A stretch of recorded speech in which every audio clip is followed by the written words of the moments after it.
types of journaling you can do when you work with dreams. One is just collecting data and trying to figure out the patterns, the language of your own cosmology, how the symbols talk to you.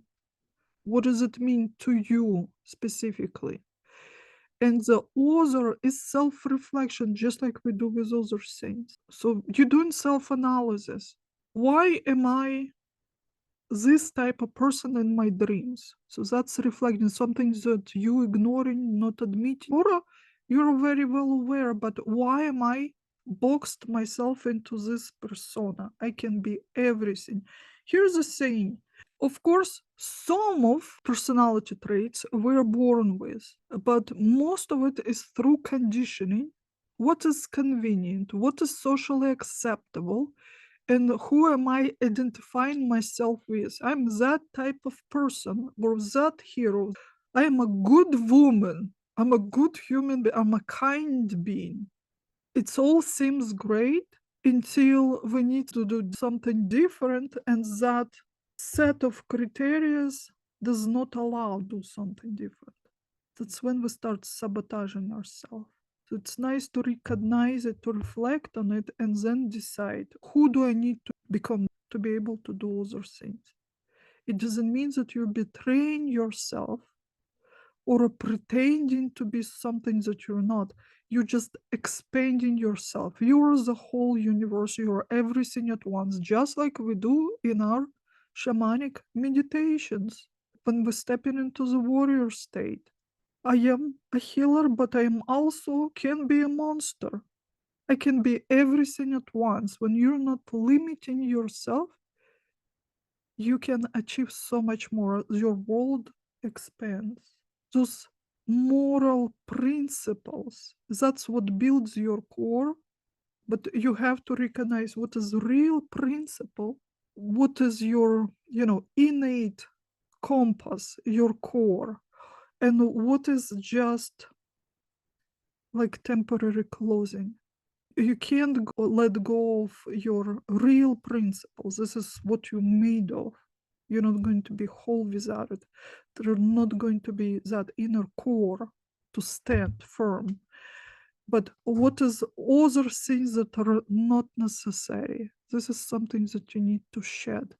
It's easy to confuse when you don't have really strong those important principles. Example would be vegetarianism. Who often become vegetarians? They want to show the world that they're better in some way. They're a good human being. They're a good person. They're spiritual. If they have not done anything to help them believe that they are, if there is no really strong principles, then at least I need to find something that will help me believe that I am. Becoming vegetarian is easy. I don't need to do any real work. I don't need to do anything, measure. All I need to do is announce myself vegetarian, starve myself, get sick. I'm a spiritual being. Here I am. Everywhere you go, here's that mask. I'm a spiritual being. I don't eat meat. Look at me.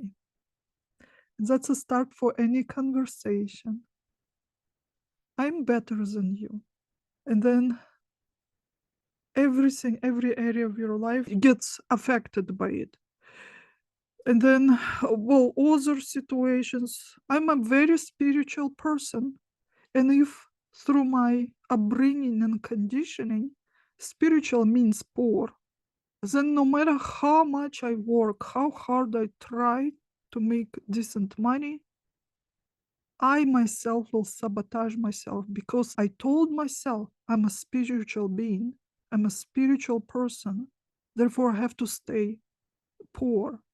And I'll find any, excuse. Economy is bad. People don't appreciate what I do.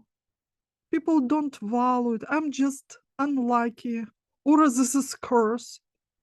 Dark forces sabotaging me because my light is so bright. This is dark forces sabotaging me. Or are people jealous of me? But it's just my own inner doing. I have to prove to myself and to entire world that I am spiritual.